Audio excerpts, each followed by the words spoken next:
namin hingin ang inyong komento or how does it feel to once again see Rosang Taba on stage? Okay, hello. So ako si Dean, ako po nagsulat ng maikling kwento.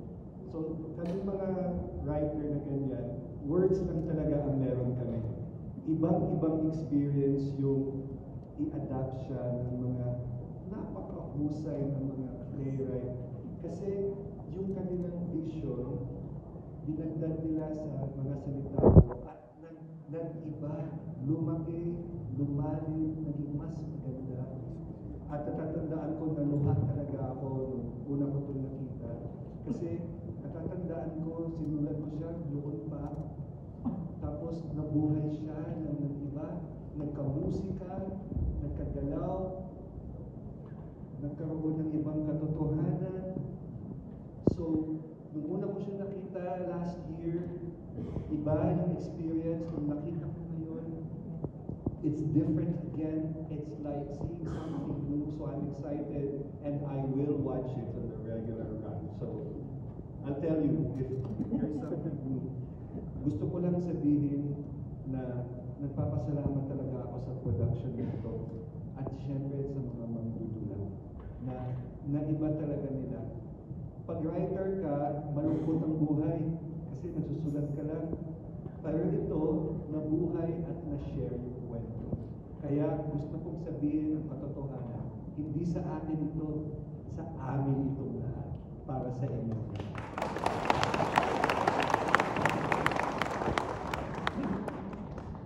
Masaya lang din na, kasi first time po makasama si Dinal Cars sa Golf. Masaya ako na nasiyahan siya dun sa adaptation. Pero kasi, yung credit nito ay talaga papunta rin sa team na bumuhay nga sa entablado. Naalala ko kasi nung lumapit sila isa ng mga 2020 yata. Parang intended ito para sa isang online performance kung ako nakakamali. At para makita ito ngayon dito, parang siya, maganda siya. Pero na makita talaga siyang mabuhay. At lumabas na lang doon sa online na mundo. Kaya ako naman, hindi natin iniisip ko na napanood na namin ito the first time last year. Nag-aantay ako ng anong bago na ginagawa. Na-realize ko na maaaring parang pag nanonood tayo ulit ng pelikulang gusto natin o nagbabasa tayo ng librong nabasa na natin, yung pagbabago nandun sa atin. Yung mga nanonood, na kung napanood nyo ulit, sana may bago kayong nakikita na maaaring naligtaan yung nanonood. And so therefore, hindi lang ako nag-iimbita doon sa mga hindi pa nakakapanood, kundi manood kayo ulit, baka may bago pa kayong makikita. Maraming salamat po. Iba po yung tanong mula sa ating mga manonood. Huwag na po kayong mag-iyak. So, ay actually full pa rin yung feeling. Pero sobrang beautiful lang ako na siya this afternoon. So, sobrang emotional na siya kasi yung highs and lows and yung delivery is really full, really true to your story and to your narrative, talaga to your character. My question is, what's pushing you or what inspires you to keep more every time that you step on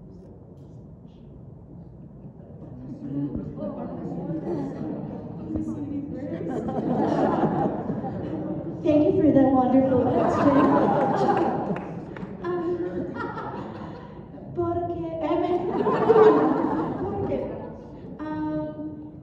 Una, nakaka-inspire po yung team. Dahil hard work po talaga.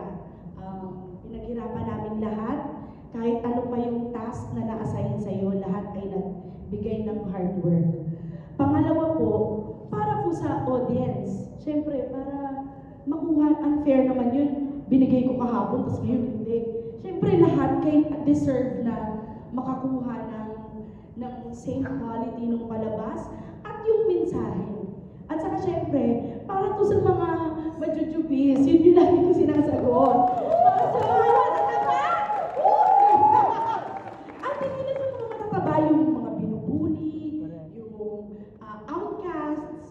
Kasi parang, uy, merong kinaya niya ako,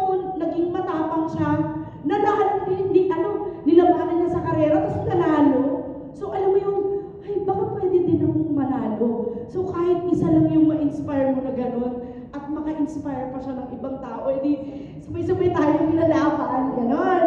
Yun po. Thank you. Thank you. Mga katanungan po po. Sige po, we'll entertain. Yes po. Over there, ushers, please. Microphone. Thank you. Parating na po. Papunta na po ang delivery. Lumampas. Lumampas. Hello, good afternoon po. Yes, hello. So, ako po, I just wanted to express my joy at seeing this story. Na parang, kumbaga, iisipin natin na ang dami ng mga kwento tungkol sa kolonisasyon, tungkol dun sa mga iras na gano'n na minsan parang kung titingnan mo yung mga kwentong Pilipino, bakit ba lagi tayo talo? Why don't we give it to ourselves to win?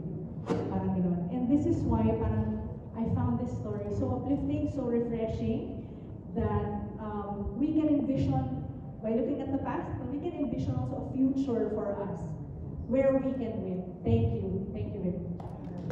Maraming salamat po. Komento at katanungan, huli na lang po. Paumanin po. Hello, I just want to say congratulations for the wonderful show, and I appreciate the physical comedy so much. And I just wanted to ask, I guess to the directors, the show is structured loosely for the characters. So I wanted to know how much of it was your direction or your vision, and how much you play to the cast's strengths. Kasi we saw their flavors on stage. I guess this is an easy answer. Parang kasi sobrang collaborative ng environment. So every time it's just everyone in the team is like finishing each other's sentences. So una, tatlo kaming director, Jose Estrella, me, and Isa. And then may 6 ka na cast, and then 6 na ensemble. So it's just okay. This is what it says on the script.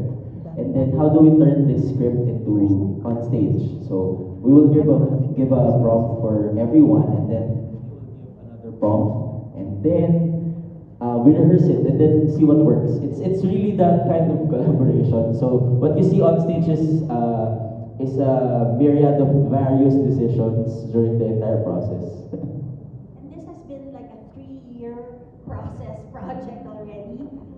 As what Roddy said a while ago and Maynard said a while ago, this started as a Zoom production, and then we went into working with miniatures, and then finally, when we were allowed to go into the theaters again, into a live production.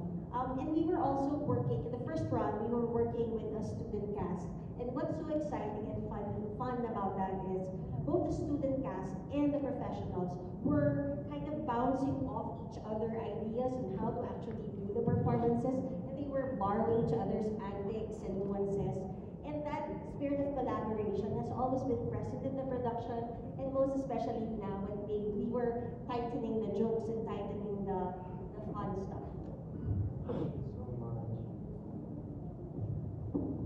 Unfortunately, that's all the time we have for questions and answers. Maraming salamat. I just want to say, kasi walang nagtanong. Ang tanong is, sino gumawa ng napakahusay na set design na ito na may roll So, kudos talaga to this. It's beautiful. Gusto kong uwi. Especially yung church na ginagawa. Okay? So, this staging is magnificent. Maraming salamat. Okay. I want to also share with everyone that the ProShot video or the film performance from last year is now being screened or will be brought to other constituent universities of UP under the President's Committee in Culture and the Arts. And we're so happy to actually bring it to more people around the country, the Philippines. So yun po, muli maraming salamat sa inyong pagdalaw dito sa Mama Rosas. Nawa ay makita pa po namin kayo sa inyong susunod na punta.